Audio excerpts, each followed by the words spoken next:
Live from New Delhi, you're watching DD India Live, India's voice to the world. I'm Preeti Kaur. Coming up in the next 30 minutes. India's new criminal laws replacing colonial-era criminal codes come into force. The new laws aim for faster trial, mandatory forensics and a more victim-friendly system. French President Emmanuel Macron faces early hiccups in the parliamentary election. Marine Le Pen's far-right National Rally Party wins first round of voting in the polls. With 3 days to UK polls, British opposition leader Keir Starmer and UK's Prime Minister Rishi Sunak battle out in the last leg of their respective campaigns. The US Supreme Court begins hearing on Donald Trump's presidential immunity claim. Trump charged with attempting to subvert the 2020 election results.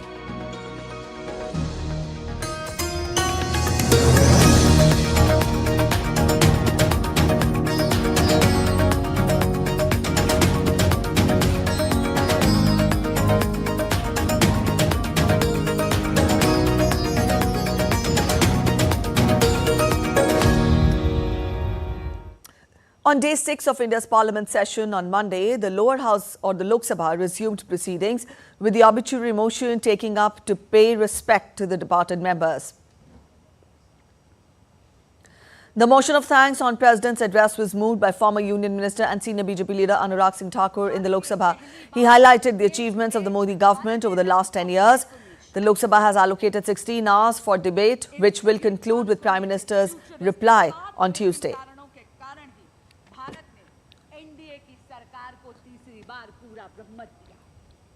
पर अध्यक्ष जी विपक्षी गठबंधन ऐसा प्रदर्शित करता है जैसे कि नारायणी सेना इनके पाले में खड़ी. The upper house or the Rajya Sabha also took up discussion on motion of thanks on President's address.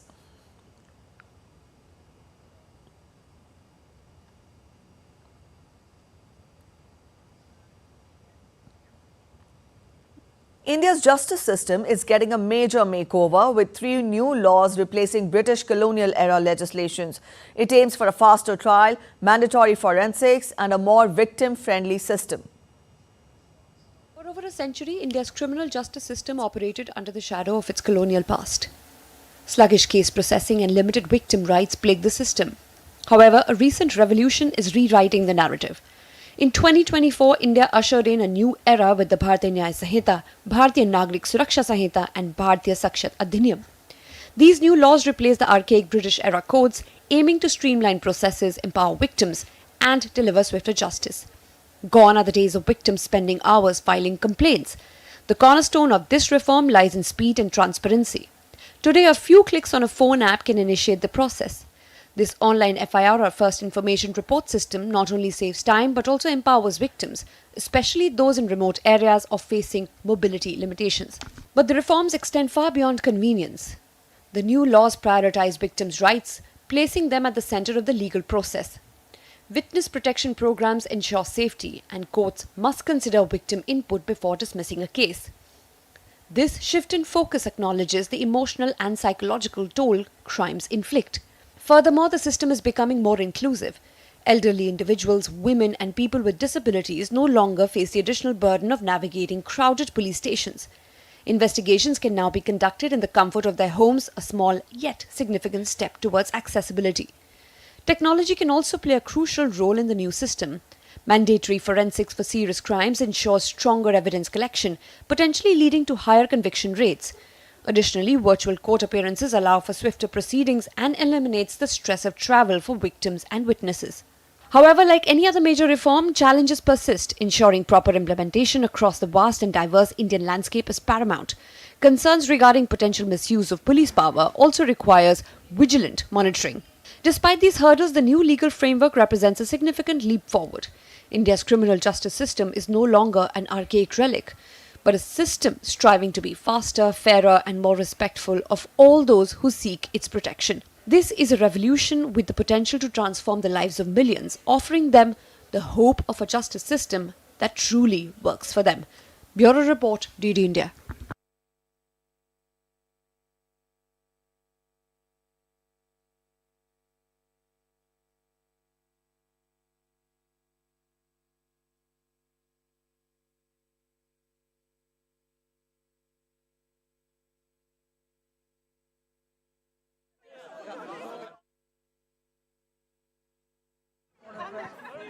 sa liberté, il décide à nouveau de...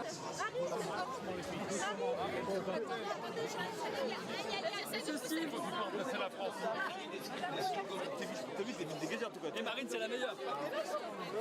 Non. S'il vous plaît. Je bouge plus, moi.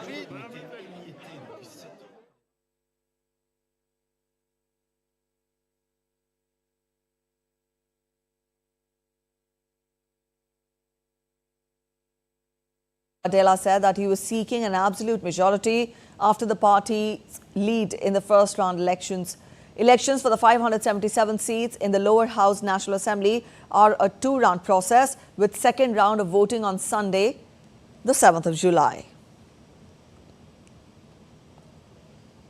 All right, DD India correspondent Ross Cullen is joining us from Paris. Ross, good evening. Now, we know that the final outcome hinges on the next week's runoff, but then how crucial is Marine Le Pen's National Rally Party winning the first round of voting? Yeah, Marine Le Pen's National Rally Party is now the premier political force in France, no doubt about that, and she is trying to position herself in the best position possible to make sure that she tries to get an outright majority in the second round. Crucial, decisive second round on Sunday, July the 7th, when that comes through. We also know that the New Popular Front, the left-wing coalition, will be trying to secure their own absolute majority, but there is no hope for Emmanuel Macron's political party in the middle. The Renaissance Party, which is part of the Together coalition, they suffered a humiliating defeat, and this gamble on a snap parliamentary election has backfired on Emmanuel Macron. Ross, also we know that Macron's term runs through 2027. But then what has led to this change in the sentiment of the voters against him? And what implications could the results have for the remainder of his term? Emmanuel Macron has said that he will continue to run as a president, continue to serve as president for the end of his term in 2027, no matter whatever the result in the second round on July the 7th. But it will be very difficult for him to govern if he does have to work with a prime minister from a different political persuasion, something known in France as cohabitation. And we have had that several times before between the Conservatives and Socialists. We've never had that before with a centrist president working with a representative from the far right in the position of Prime Minister. So there could be a real chance for instability if there is a hung parliament and no one party has an outright majority. That's why the race is on in the far right to try to get that outright majority, more than 289 seats, just as the race is on in the left to try to also secure that majority and block the far right from power. All right, Ross, we'll leave it here. Thank you for joining in with those details. Getting you more news, Kremlin spokesperson Dmitry Peskov said that Russia is closely following the French elections, adding that the results reflect broader European trends. We are following the course of these elections very closely, and the trends that have previously emerged in a number of European countries, including France, are being confirmed. We will wait for the second round, although the preferences of French voters are more or less clear to us. On the 4th of July, British voters will elect lawmakers to fill all 650 seats in the House of Commons and the leader of the majority who will become Prime Minister. A lot of politicians have promised change to voters in the coal and manufacturing town of Lee in England. However, at the same time, traces of scant development are seen all around. For decades, Labour Party representatives have said that they would fight for working people, even as well-paid industrial jobs disappeared in Lee. As UK prepares for its national elections, which poses a major threat to the Conservatives, it is to be seen what issues will dominate voters' minds this time in Lee and other towns in the UK, and how the political parties will fare. British opposition leader Keir Starmer and UK's Prime Minister Rishi Sunak are in the last leg of their respective campaigns.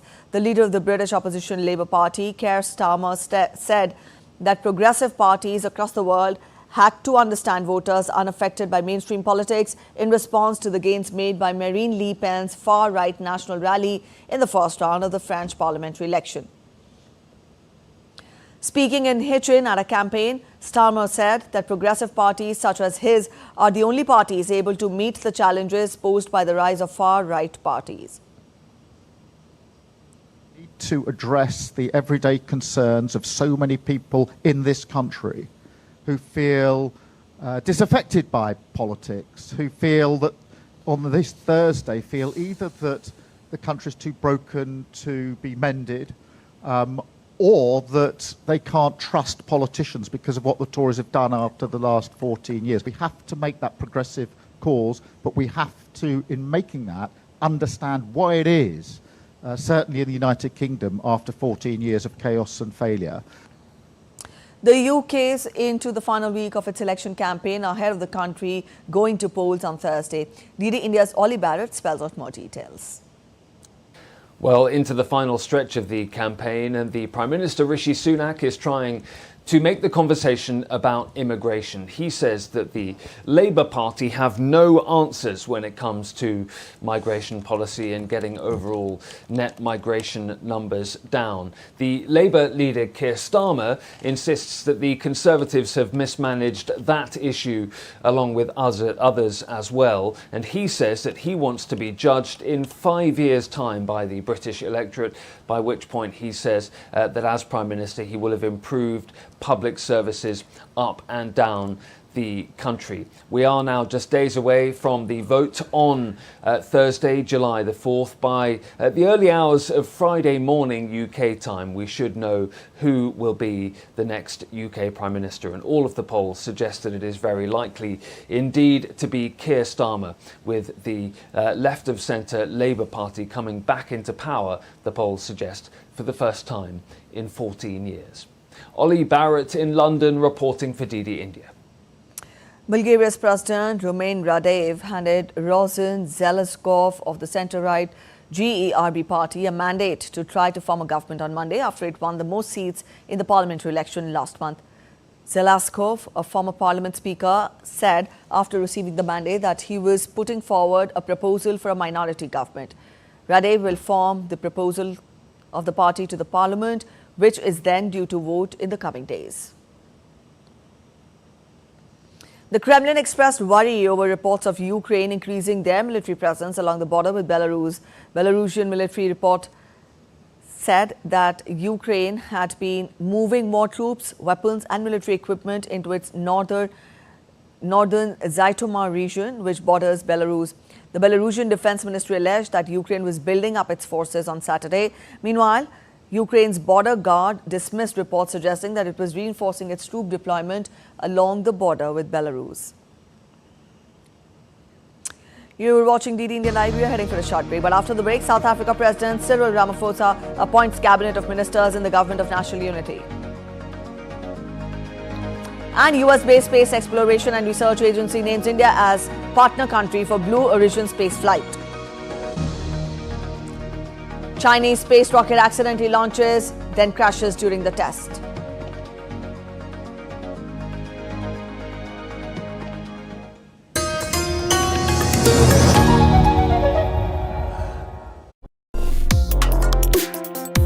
Complex issues, hidden agendas, twists and turns, strategic games. We think all dots are linked. We just need to connect them. Join me every week as I connect the dots to unravel hidden designs in statecraft, mysteries, and decode issues that matter to you. Watch Connecting the Dots with me at these times on DD India.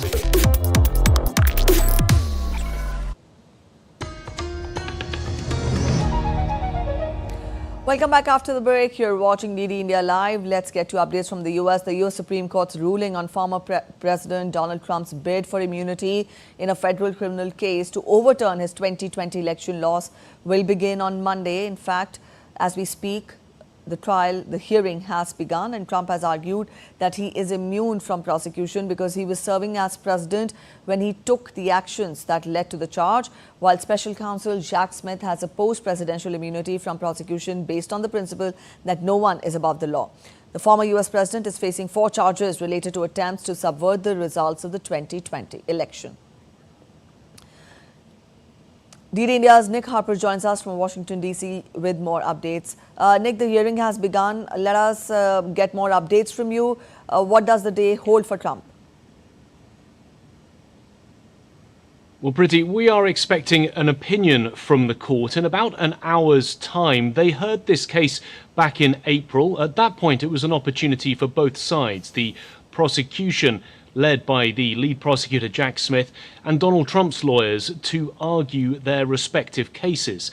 It's now been several weeks for the Supreme Court to weigh this up, to look at the legal merits of both arguments, and that opinion will be released in about an hour's time. It's important to note that this is the most consequential opinion that the Supreme Court will be issuing during this session, and today is the final day of their year-long session. They'll be releasing 4 in total, but they essentially have been saving the blockbuster one on Trump's immunity until today. That opinion will be coming out, and it is one that is hotly anticipated because it could reshape US politics as we know it. When they discussed it back in April, one of the justices said that this had the possibility to have implications for the future of the presidency and implications for the future of the country, because it will decide whether Donald Trump has complete immunity for actions that he took surrounding the January 6th attack while he was still president. The court needs to decide, in their opinion, whether he had immunity because he was a president acting in an official capacity, or whether at the time he was essentially a private citizen acting in a revenge capacity because he felt that he had unfairly lost the election and that he instead had won it. So they need to decide this, and what is decided by the court will have legal precedent for potentially years and years to come.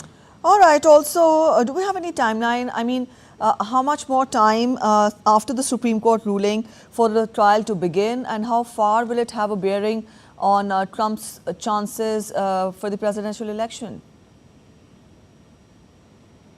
Well, in terms of the court case itself, it will have a huge implication on the timeline of that. If they were to rule that he has complete immunity from prosecution, that effectively scrubs the trial. That is something that will no longer take place. It was meant to start back in the beginning of March, but was delayed because of Trump's appeal to the highest court in the United States. If they say, however, that he has perhaps partial immunity, that some of his actions were considered to be in official capacity, then we would still go ahead with the trial, but it is likely to be heavily delayed, potentially until after November's election. And then there is the chance that they could simply say that they are not taking a decision and passing it back to lower courts to make a decision on whether or not Trump has immunity. That also would massively delay the trial. And of course, bear in mind that Donald Trump, throughout all of this, with the appeals that he's made, has been trying to delay the start of that criminal trial here in Washington, D.C. until after the election, in the hope that he would win the election and therefore perhaps have some wiggle room in terms of not standing trial. So big implications, yes. Everyone watching to see what the Supreme Court decides in an hour. So all depends on the Supreme Court's decision. Thank you so much, Nick, for joining us. We'll keep track and we'll come back to you again. But as of now, thanks for joining in with those inputs and details. And South Africa's President Cyril Ramaphosa appointed a cabinet of ministers in the government of national unity. Now, the cabinet includes 9 of the 11 parties in the government of national unity. Our African correspondent Leon Ziange tells us more on this. The expanded cabinet of 32 ministers will lead South Africa's first national coalition government. But the announcement comes after lengthy wrangling between the country's largest 2 parties, the African National Congress and the Democratic Alliance, over negotiations on allocation of positions. The ANC will now have 20 ministers and 33 deputy ministers. The Democratic Alliance, which took second place in the elections, will have its leader, John Steyn Hussein, take up the position of Minister of Agriculture, with 5 of his DA members also getting ministerial positions and another 6 slated to serve as deputy ministers.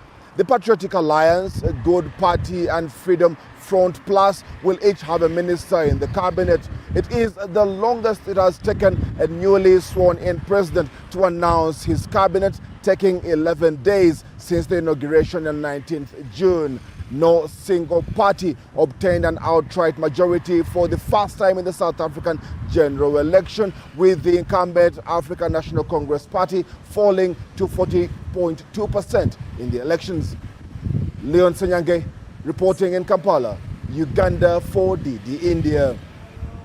A Chinese space rocket accidentally launched during a test before it fell and crashed in a hilly area of the city of Gongei in central China on June 30th. Beijing Tianbing Technologies said on Sunday that the first stage of its Tianlong 3 rocket under development had detached from its launch pad during a test due to structural failure. There was no report of any casualty after the initial investigation.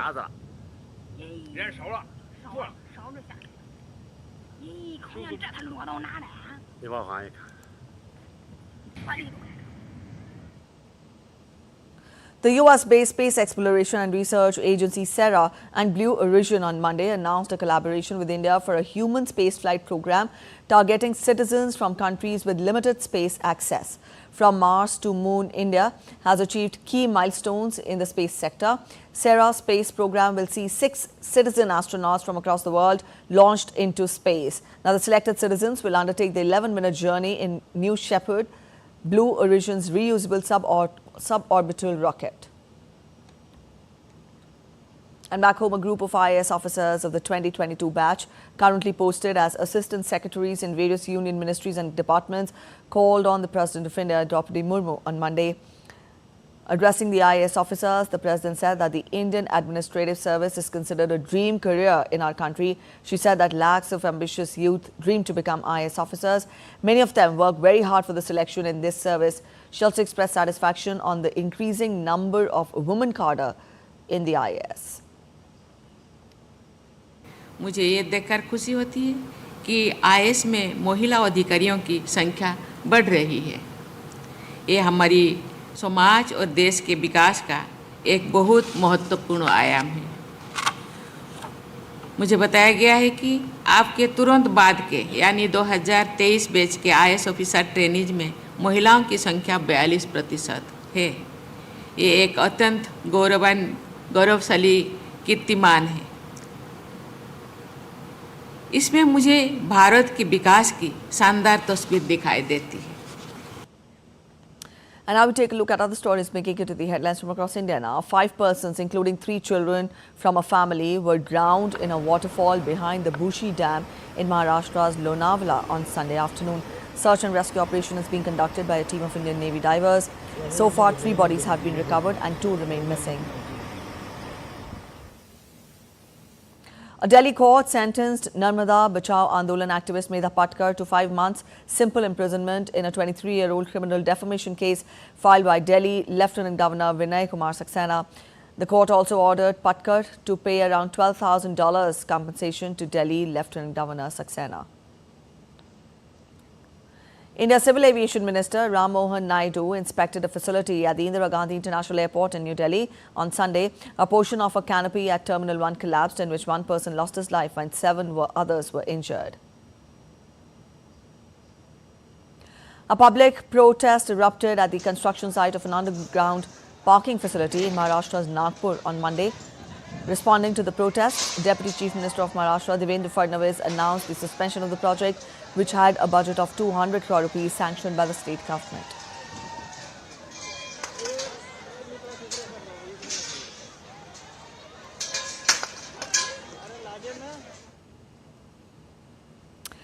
On to sports now. Indian skipper Rohit Sharma posed with a T20 World Cup 2024 trophy on Sunday in Barbados in the captain's photo shoot. BCCI released the pictures on social media. The Indian skipper was in the official team jersey as he posed with the trophy on a beach in Barbados. Rohit had been waiting for his chance to win the World Cup after coming agonizingly close last year during the ODI edition of the ICC event. Rohit would then mastermind India's unbeaten run all the way to the title in the T20 World Cup 2024 campaign. India defeated South Africa by 7 runs at the Kensington Oval on Sunday, clinching the World Cup after 17 long years. It was also its first ICC title in 13 years, with the last one being the ODI World Cup in 2011.